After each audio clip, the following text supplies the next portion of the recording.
सभी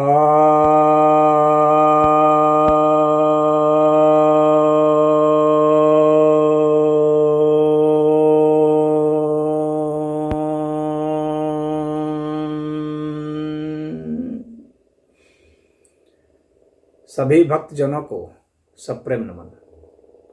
भक्तों, आज मैं आपके समक्ष विज्ञान भैरव तंत्र के तीसरे श्लोक की व्याख्या करने जा रहा हूं। यह तीसरा श्लोक कह रहा है, किम वा नवात्म भेदेन भैरवे भैरवाकृतो त्रिशिरो भेद भिन्नम वा किम वा शक्ति त्रयात्मकम।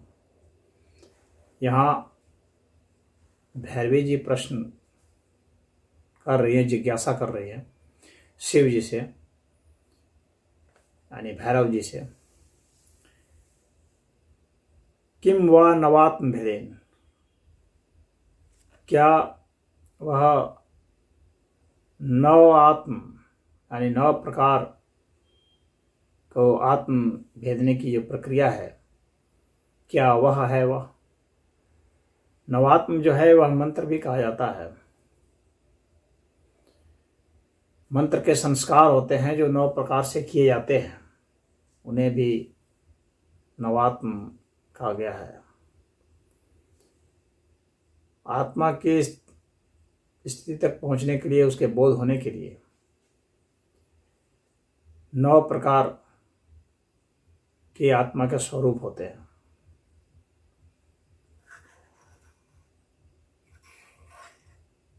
जैसे कि यह विराट आत्मा है, देह आत्मा है,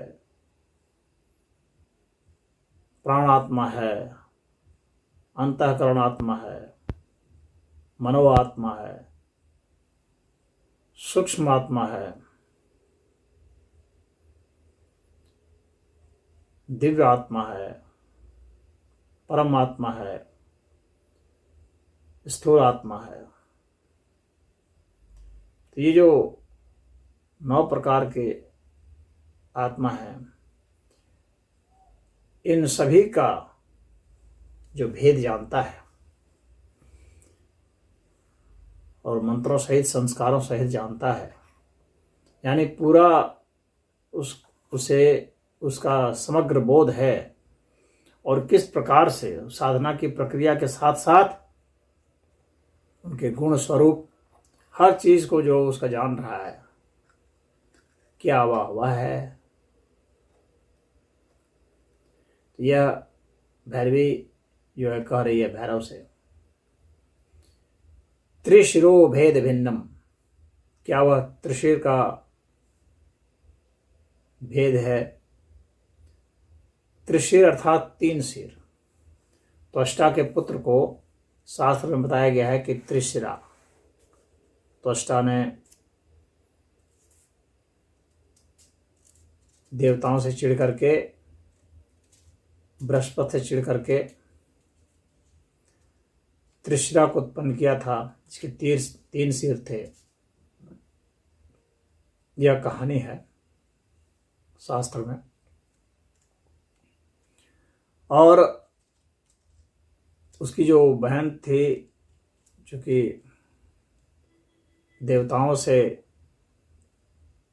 नहीं होकर के वह असुरों से थी, तो उसका कुछ लगता था कि इंद्र को कि यह कुछ पक्षपात करते हैं, असुरों के पक्ष में करते हैं। तो देवताओं के पुरोहित होते हुए भी असुरों का पक्ष लेते हैं, तो इंद्र ने उसके वध का उपाय कर दिया। यह जो 3 सिर था, फिर बाद में उसके तीनों सिरों का वध कर दिया। ये जो 3 सिर हैं, ये कौन से 3 सिर हैं? पहला जो सिर है वह ज्ञान का है। उसका जो पहला जो सिर था, वह वेद का स्वाध्याय करता था, वेद संबद्ध सिर था उसका।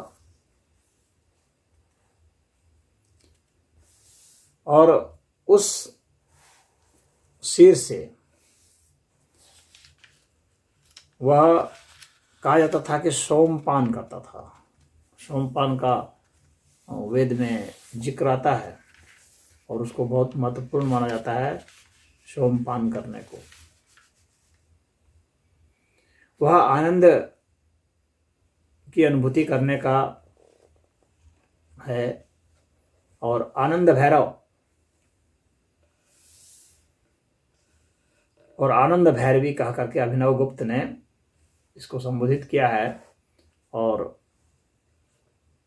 इसका जो आनंद का स्थान जो है वह हृदय बताया है। तो एक सिर जो उसका था वह सोमपान करता था, आनंद पान करता था, और एक सिर जो उसका था वह सुरापान करता था।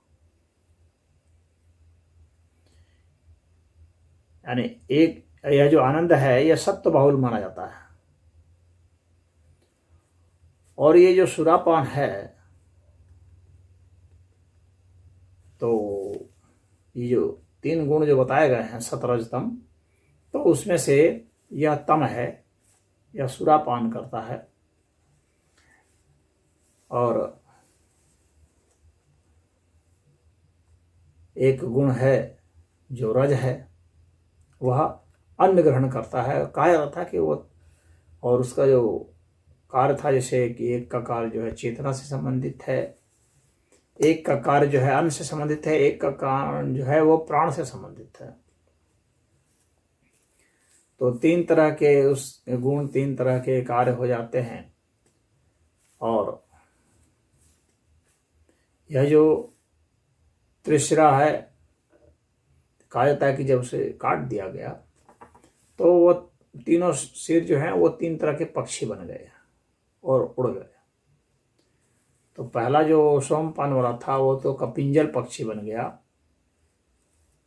दूसरा था वह कलविड़क पक्षी बन गया, यानी जिसको गोरैया कहते हैं, और तीसरा जो अन्न वाला था वो जो है तितर पक्षी बन गया। यह 3 पक्षी बन गया।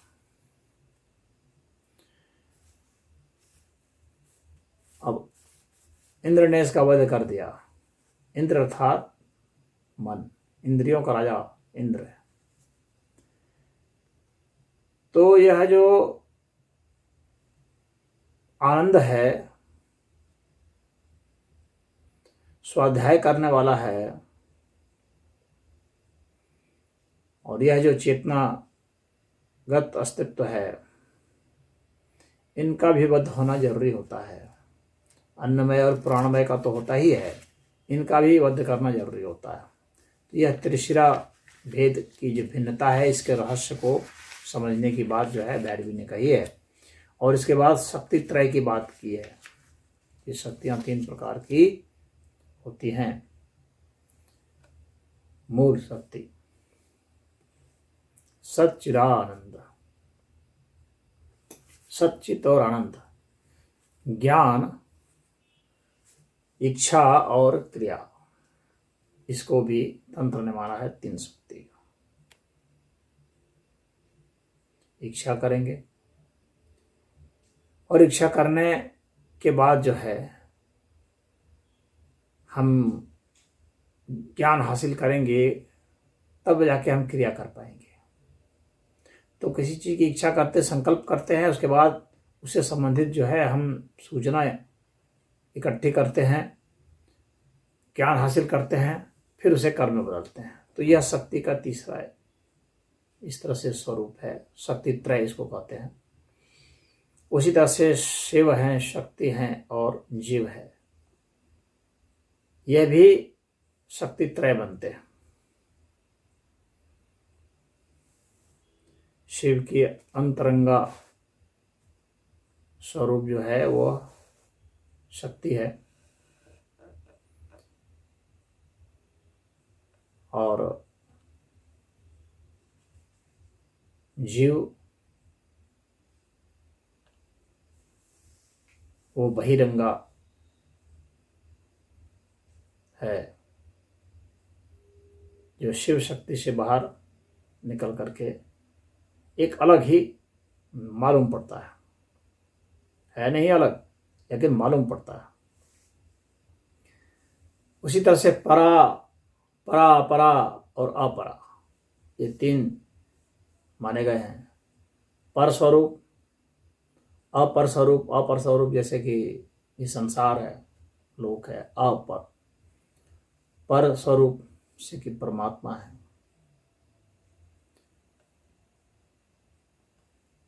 और परापरा यानी मध्य का स्वरूप जो है, जो पर भी है अपर भी है, इस तरह का जो मध्य स्वरूप, जिसको कि माया कहा जाता है वैदिक भाषा में। तो इस तरह के ये 3 स्वरूपों का जो है शक्तित्रय है। तो पार्वती मतलब कि यह भैरवी पूछ रही हैं कि क्या ये जो हैं आप नवात्म हैं या त्रिशिरा हैं या शक्तित्रय हैं, क्या इनके माध्यम से, कहने का मतलब है कि आपके परम अस्तित्व स्वरूप को समझा जा सकता है या उसे यह कहा जा सकता है। तो यह उनकी जिज्ञासा है। इस श्लोक में इतना ही।